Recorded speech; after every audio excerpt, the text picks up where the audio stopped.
అమ్మ హృదయం యొక్క అందాన్ని చూశారు, అమ్మ బాహ్య అందాన్ని చూడలా, అమ్మ యొక్క మనసులో ఉన్న అందాన్ని. అందుకే ప్రతి భర్త తన భార్య పైరూపాన్ని చూడొద్దు, ఆమె గుణాన్ని, ఆమె ఆత్మను, ఆమె ఎంత త్యాగపూరితమైందో చూడండి. వివాహమైన మొదటి రోజే మౌనిక ఇంటి పేరు మారిపోయింది. అవునమ్మా, ఇంటి పేరు ఇన్నాళ్ళు వాళ్ళ అమ్మ నాన్న కని పెంచిన వాళ్ళకి ఇంటి పేరు మోసుకొని వచ్చిన మౌనిక సడన్గా అది పక్కన పెట్టి తన భర్త ఇంటి పేరు నెత్తి మీద వస్తుంది. కాబట్టి నీ భార్య త్యాగపూరితంగా నీ ఇంట్లో అడుగు పెడుతుంది కనుక ఆమెను నువ్వు సన్మానించాలి. ఎక్కడైనా బైబిల్లో ఉందా భార్యను సన్మానించమని? ఉందండి. దైవ సేవకులను సన్మానించమని ఉంది, భార్యలను సన్మానించమని ఉంది. ఎక్కడుందండి అని ఒక ఆయన పోరాడాడు నాతో. 1 పేతురు 3వ అధ్యాయం చదవమన్నాను. మీరు వారు బలహీనమైన ఘట్టమని ఎంచుకొని వారిని సన్మానించమంటాడు. అంటే దయచేసి గుర్తుంచుకోవాలి, ఈ 4 విషయాలు మీ ఇంట్లో ఉండాలి. 1 ప్రేమ, 2వది మీ ఇంట్లో ఉండాల్సింది భార్య భర్తలు కలిపి ఉంచగల శక్తివంతమైంది అదే క్షమించుకోవడం. ఏ కుటుంబం అయితే, ఏ భార్య భర్తలు అయితే, ఏ సంఘం అయితే క్షమించుకోవడం నేర్చుకోరో వారి ఇల్లు నిలబడదు, ఆ కుటుంబం నిలబడదు. చినికి గాలివానగా మార్చుకుంటారు. గోరుతో తీయాల్సిన దాన్ని గొడ్డల దాకా తీసుకెళ్తారు. నిప్పు వస్తే నీళ్లు చల్లకుండా పెట్రోల్ చల్లుతారు. నిప్పు వచ్చినప్పుడు ఏం చల్లాలి త్వరగా చెప్పండి? నీళ్లు చల్లాలి. కానీ నీళ్లు చల్లేవాళ్ళు లేరు ఈ రోజుల్లో సమాజంలో. నిప్పు వచ్చింది అంటే పెట్రోల్ తెచ్చేవాడు ఒకడు, కిరోసిన్ తెచ్చేవాడు ఒకడు. ఆ చిన్న విషయాన్ని అగాధంగా మార్చి భార్యను అవతల నిలబెట్టి భర్తని యువతలు నిలబెట్టి మధ్యలో వీరి కార్యక్రమాలు చేసుకుంటూ ఆనందించే వాళ్ళు ఉన్నారు.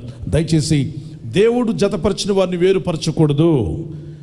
మార్క్స్ వార్త 10:1-10 వరకు దేవుడు జతపరిచాడు ఇక్కడ దేవుని సంఘంలో. వీరిద్దరిని వేరుపరచడానికి ఒక మాట అయినా క్రియని చేస్తే వాళ్ళ నెత్తి మీదకి శాపం వస్తుంది. ఒక SMS కానీ, ఒక మెసేజ్ కానీ, ఒక మాట కానీ, ఒక క్రియ కానీ, వాళ్ళిద్దరు భార్యాభర్తలు అనే వారిని విడగొట్టడానికి నువ్వు ఉపయోగించావు ఒక చూపు కానీ, that's all. God's curses will follow you. దేవుని శాపం నిన్ను వెంబడిస్తుందట. అందుకే అంటాడు, నీ పొరుగువాని భార్యను ఆశించకము, ఆమెను మోహించకము అన్నాడు. ఎందుకని? దేవునికి ఇష్టమైంది కాదు అది. దేవుడు నీకంటూ ఒక భార్యను, నీకంటూ ఒక భర్తను ఏర్పాటు చేసినప్పుడు పొరుగు వారిని ఆశించకూడదు అంటున్నాడు దేవుడు. అది దైవ నిర్ణయం. అలా చేస్తే సమాజం ఎప్పుడో బాగుపడేది, దేశం ఎప్పుడో బాగుపడేది, ప్రపంచ దేశాలు. అయితే 2వదిగా తప్పనిసరిగా భర్తను క్షమించాలమ్మా, భార్యను క్షమించాలి. ఇలాగే ఇప్పుడు పెళ్లిపేటల మీద నవ్వుకున్నట్టే నవ్వుకోండి. కోపం, ఎంత కోపం వచ్చినా ఇలా నవ్వుతూ ఉన్నారంటే అన్నీ పోతాయి. ఇంటికి వచ్చినప్పుడు పంచాయతీరాజు గారు కదా మీరు, ఇంకా ప్రమోషన్లు వస్తూ ఉంటాయి. ఏదైనా ఇళ్ల స్థలాలు కావాలంటే వెళ్ళి అడగండి అమ్మా, ఇస్తారు. Praise the lord. అయితే ఒకటి, ఇంట్లోకి వెళ్ళేటప్పుడు ఏం తీసేసి వెళ్తాం? గట్టిగా చెప్పాలి. మన భారతీయులు ఇంట్లోకి వెళ్ళేటప్పుడు ఏం తీసేసి వెళ్తాం? చెప్పులు, షూలు తీసేసి వెళ్తాం కదా. అలాగనే మీ ఆఫీస్ గొడవలు, మీ వర్క్లో ఉన్నటువంటి గొడవలు, సమస్యలన్నీ ఇంట్లోకి తేవద్దు. అవి ఎలా తీసేశారో అక్కడే మీ ఇంటి ఆఫీస్ గొడవలను అక్కడే ఉంచి ఇంట్లోకి ప్రేమగల భర్తగా అడుగు పెట్టండి, ప్రేమగల తండ్రిగా అడుగు పెట్టండి, ప్రేమగల భార్యగా, ప్రేమను పంచేటువంటి తల్లిగా అడుగు పెట్టండి. అంతే తప్ప మీకున్నటువంటి ఆఫీస్ గొడవలను ఇంట్లోకి తేవద్దు.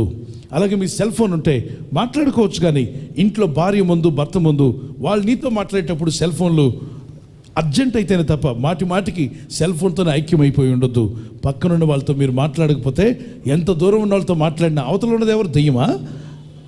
అవతల ఒక మనిషే కదా. మరి నీ పక్కన నీ మనిషి ఉన్నప్పుడు అవతల మనిషికి అంత గౌరవం ఇచ్చి నీ మనిషికి గౌరవం ఇవ్వకపోతే అక్కడ నువ్వు ఇన్సల్ట్ చేస్తున్నావు, దేవుని వాక్యానికి విరుద్ధంగా చేస్తున్నావు. అవతల వ్యక్తి మనిషిని గౌరవిస్తున్నప్పుడు నీకు దేవుడిచ్చిన మనిషి, నీ మనిషి, నీకు పరలోకం వచ్చేది నీ ఆస్తి కాదు, నీకు ఇవ్వబడిన మనిషి వస్తారు పరలోక రాజ్యం. ఒక మాట మీకు ఛాలెంజ్ చేస్తున్నాను సంగమా, మీరు పరలోక రాజ్యం ఏమీ తీసుకొని వెళ్ళలేరు. మీరు సంపాదించిన సంపాదన మీతో రాదు, కానీ పరలోక రాజ్యం మీరు తీసుకుని వెళ్ళగలిగే ఒక ఆస్తి ఉంది. అది డబ్బు కాదు, అది పేరు ప్రఖ్యాతులు కాదు, మీరు కన్న బిడ్డలు, మీరు చేసుకున్న భార్య భర్తలు, వాళ్ళని మీరు పరలోక రాజ్యం తీసుకెళ్ళగలరు. కాబట్టి వారు మాత్రమే వస్తారు పరలోక రాజ్యానికి, మీరు సంపద ఏది రాదు. కనుక వారితో సమాధానంగా ఉండండి. తప్పనిసరిగా క్షమించుకునే మనసు కలిగి ఉండండి. బిల్లీ గ్రహం గారు, ఎలాగండి ఇన్ని నెలలు, ఇన్ని సంవత్సరాలు మీరు మీటింగ్స్కి వెళ్తుంటారు, భార్య అక్కడ ఉంటుంది. కొంతమంది అమెరికాలో 10 సంవత్సరాలకు 20 సంవత్సరాలకు, అందరూ కాదు, కొంతమంది భార్యలు మారుస్తుంటారు. మీకు మార్చాలనిపించలేదా అంటే బిల్లీ గ్రహం గారు చెప్పినటువంటి serious quotation, my wife still she is like a new braid. ఆ రోజు వివాహం చేసుకున్నప్పుడు ఆమె ఎలా పెళ్లి కుమార్తెగా అందంగా కనిపించిందో, ఇప్పుడు కూడా నాకు ఆమె అందంగాను, ఆప్యాయంగాను, అనురాగంగాను కనిపిస్తుంది నా భార్య. ఎందుకంటే ఆమెను నేను ప్రేమిస్తున్నాను కాబట్టి. అలాగే ఆమెను అడిగినప్పుడు చెప్పింది, భర్తను క్షమించగలిగిన భార్య ఉంటే ఎన్ని సంవత్సరాలైనా వారు కలిసి జీవిస్తారు. కొత్త భర్త అవసరం లేదండి, కొత్త భార్య అవసరం లేదు. దేవుడు మాకు ఇచ్చిన భార్య భర్తలుగా ఆ దేవుడిచ్చిన నియమాలు పాటిస్తే అద్భుతంగా ఉంటుంది కుటుంబం. క్షమించగలిగితే ఆశీర్వాదకరంగా ఉంటుంది. కనుక ఇద్దరు వెంటనే క్షమించుకోండి. ఏ చిన్నదున్నా సూర్యుడు అస్తమించేదాకా చిన్న కోపం ఉంటే ఉండొచ్చట, అంటే సాయంత్రం 5 దాకా.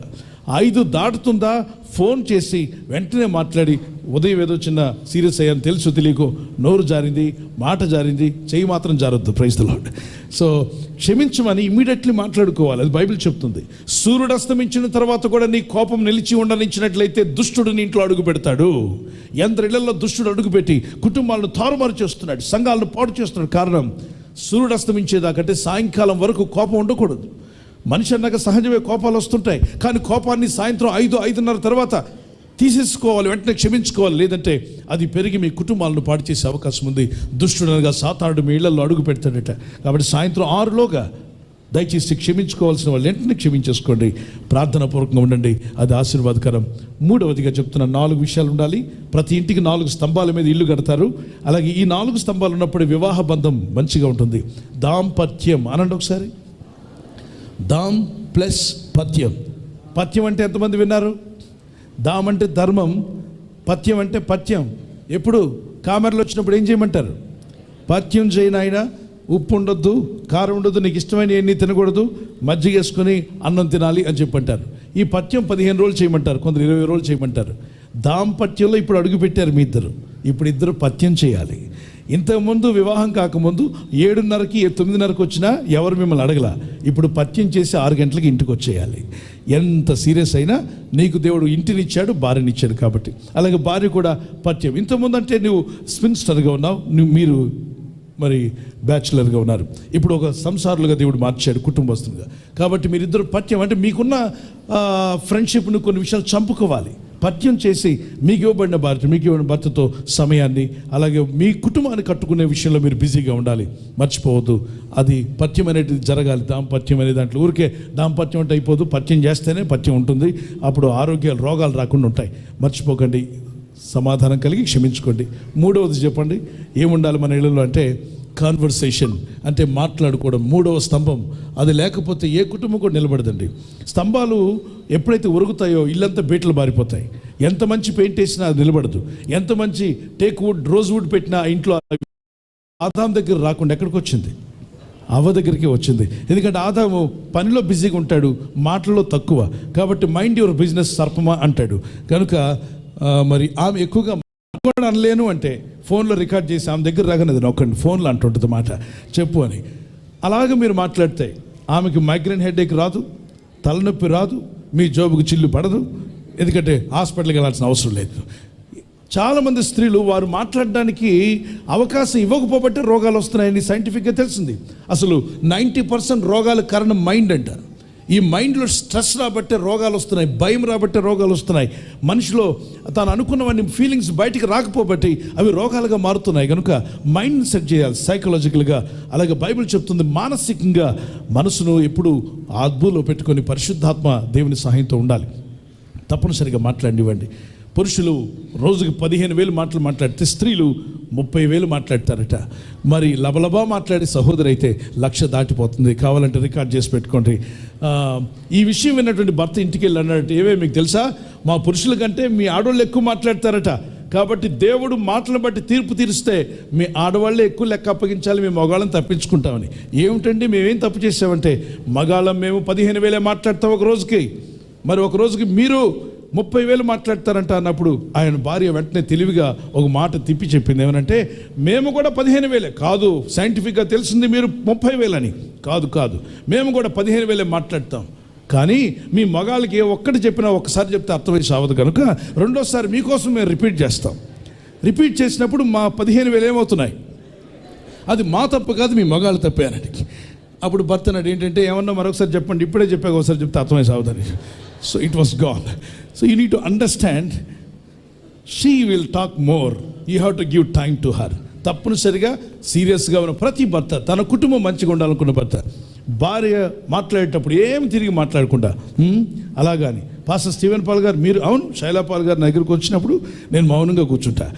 చెప్పు, రాసే బుక్ కూడా పక్కన పెడతాను, రాసే పత్రిక కూడా పక్కన పెడతాను. ఎందుకంటే ఆమె కంటే ఇంకొకటి ఎక్కువ అన్నట్టు కాకుండా నువ్వే ప్రాముఖ్యమైన దానివాడి. సో కూర్చోబెట్టిన తర్వాత ఆమె నాకు ఏదైనా ఇస్తే తీసుకొని మాట్లాడుతూ ఇంకేంటి విషయాలు అన్నప్పుడు బాబు గురించి, పాప గురించి, చదువుల గురించి, సంఘం గురించి, పరిచర్య గురించి తన హృదయంలో ఏదైతే చెప్పాలనుకుంటుందో ఆ ఖాళీ అయ్యేంత వరకు, ఇంకా తర్వాత చెప్పమంటే ఇంకేముంది చెప్పడం కంటే అప్పుడు నేను స్టార్ట్ చేస్తా. Praise the lord.